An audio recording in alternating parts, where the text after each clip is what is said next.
雲南玩樂、昆明、大理、麗江、香格里拉。各位朋友早晨，我係深山大叔，今日想同各位講一講雲南。咁啊，啱啱去完雲南啊，咁啊，雲南就喺中國嘅西南方啊，咁啊比較多人熟悉而又會去旅遊嘅地方啊，包括就係昆明市中心啦、大理啦、麗江啦、香格里拉啊、西雙版納啊，同埋普洱。我呢就去咗玩昆明、大理、麗江、香格里拉。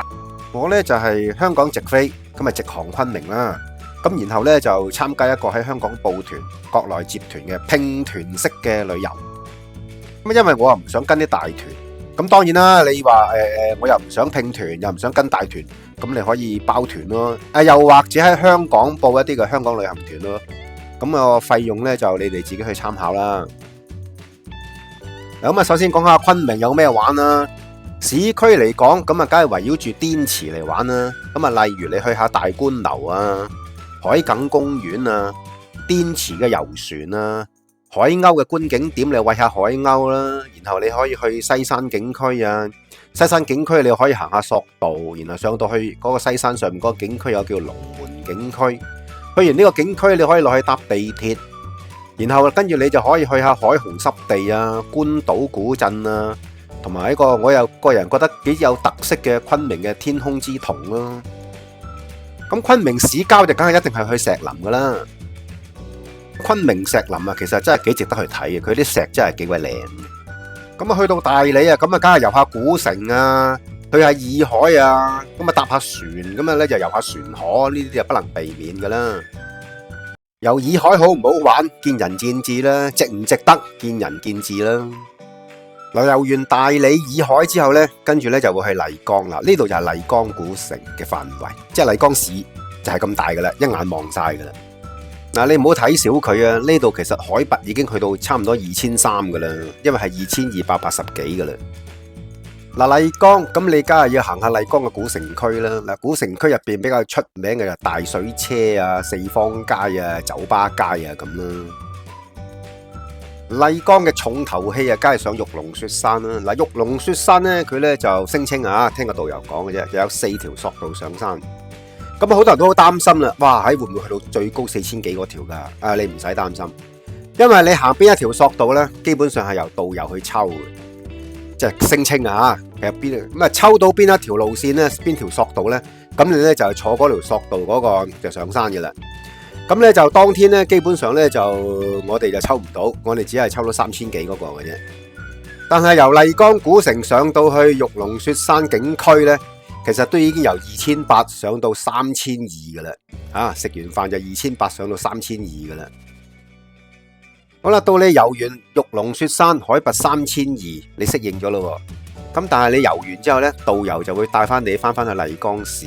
咁麗江市海拔呢就係2200，咁即係話你又由3200速降到翻去2200，咁啊即係下降咗1000米噶啦。咁你話啦，咁你嗰個人嗰個嘅高反啊，嗰個高原反應呢，咁呢就究竟係大定係細呢？因人而異啦。咁啊。下一條片再同你詳細再分析啊！嗱，各位見到嘅咧，呢個咧就係金沙江。咁啊，金沙江有咩特別呢？其實佢就係將麗江區同埋香格里拉呢兩個地區啊分開。咁呢兩個地區分開有咩特別呢？就係如果你翻查翻高德地圖呢，你會見到呢，喺麗江景區同埋香格里拉嗰個景區呢，都有一個叫做虎跳峽景區。咁就係俾一個由金沙江分隔。咁啊，麗江景區咧就喺上游，香格里拉呢個虎跳峽景區咧就喺下游。咁我哋當天咧就係去咗香格里拉嘅嗰邊嘅虎跳峽景區嘅。啊，虎跳峽除咗欣賞老虎跳過呢個金沙江嗰個神石之外咧，其實仲可以睇下咧就係馬幫啊呢啲當時運貨嘅，咁啊行呢個茶馬古道。嗱，據講咧就當年呢啲馬幫咧，咁啊一幫人咧就去運貨啊。其實行呢個茶馬古道咧，去到西藏咧，基本上係要行1年嘅。咁啊，當中嘅人命嘅損耗咧，大概會係70%到啦。嗱，各位見到嘅我身後嘅呢條就係滇藏線公路。咁呢度咧就係已經係香格里拉嘅範圍啦。咁香格里拉咧呢度呢就係最低點啊。咁啊，往後香格里拉呢，我哋又會越上越高嘅。呢度已經海拔係3200幾嘅。嗱，香格里拉呢，一般佢會帶你玩呢個蜀都湖嘅。呢度有2個湖嘅，咁啊詳盡嘅介紹呢，你睇翻啲旅遊書啦。咁我想講嘅呢度就係高山湖，海拔呢其實就去到3800噶啦。咁你玩完呢個景區之後呢，嗱，呢個係一個5A 級景區，係好值得睇，係好靚嘅。咁同埋呢，佢呢就會帶你去完呢個蜀都湖景區之後呢，就會翻去香格里拉市中心，咁呢就會再去埋呢個杜克宗古城。杜克宗古城呢都係3300噶啦。咁你如果係要爬埋上個龜山公園呢，基本上去到3600。咁嚟到龜山公園，咁你梗係爬埋上去睇下櫻花啊。咁同埋呢就轉下途中呢個金色嗰座呢，就係全世界最大嘅轉經筒。當你轉完經筒之後呢，基本上導遊就會帶你由香格里拉搭車，咁啊翻去麗江，咁啊佢去搭動車或者由火車咁翻昆明啦。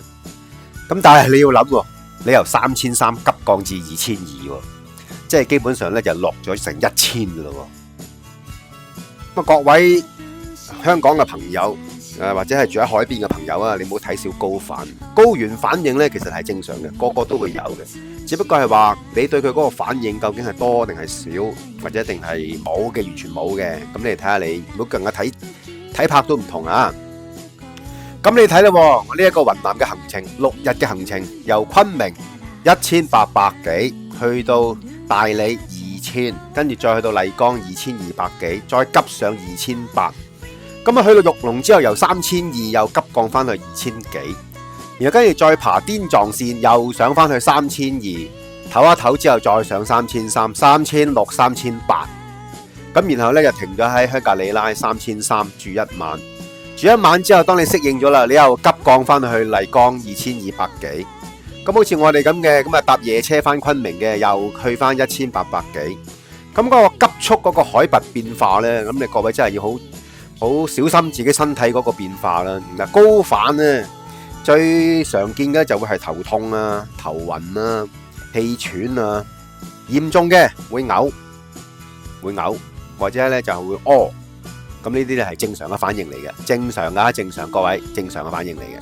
咁你身體嘅變化點解嘅咧？其實咧就好簡單嘅啫。咁你譬如你去到你坐完飛機啊，有啲寄艙嘅物品啊，咁譬如真空包裝嗰啲咧，咁啊會脹咗咯。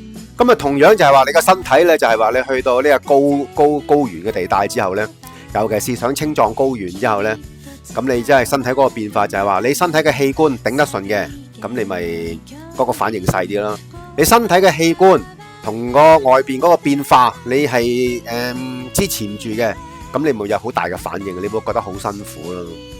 嗱，個人覺得咧，昆明咧就好舒服，昆明嘅天氣係好好嘅，昆明嘅天氣。咁咧就去到大理啊、麗江啊，你隨着海拔越高咧，就會越凍，個溫差變化越大。譬如好似我哋喺香格里拉，朝早4度啊着羽絨，到下晝咧啊着件短袖得啦。但係着短袖唔得，要着翻件長袖，因為好曬，紫外線強度好高嘅，一定要搽防曬，一定要着長袖。咁嗰個變化就係咁樣啦。啊，點樣應付高反？咁啊要知道高原反應係正常嘅，因為佢係一定係存在嘅。咁啊，只不過係每一個人對於呢一個高原嗰個反應咧，有唔同嘅對於呢個高原反應係有唔同嘅反應啦。咁我哋住喺海邊，即係水平面嘅香港人咧，咁你去之前1個星期，咁你可以食紅景天啊、高原安啊呢一類咁嘅藥物啦。咁啊，去到高原之後咧，即係高海拔咧，咁你所有做嘅嘢啊，你食嘢啊、講嘢啊，你都要放慢，行路咧你要放慢，同埋避免咧就係劇烈運動啊。咁啊，多啲飲暖水啦，就唔好飲酒。嗱，以上咧就係雲南旅行嗰個點滴啦，即係部分嘅地區嘅簡介啊，部分地區嘅海拔嘅簡介啊，希望對各位想去雲南旅遊嘅朋友咧有幫助啦。咁你要知道4月咧，原來咧就去雲南咧就係一個淡季嚟嘅。咁啊，旺季咧就過2個月就開始噶啦。咁基本上咧就周圍景區都係排隊塞車，排隊塞車咁噶啦。咁啊，各位自己有尤其是啊，即係要提一提嘅，去到香格里拉之後咧，基本上再過多2個月咧就好多烏蠅。即係根據嗰個藏文講，佢哋係放牧噶嘛，咁有好多烏蠅嘅喎，咁啊各位自己小心啦，唔係應該小心，應該各位敬請留意啦。我多謝各位收睇，歡迎你哋訂閱、點讚、留言、分享，其他嘢喺其他片再講啦。好，拜拜。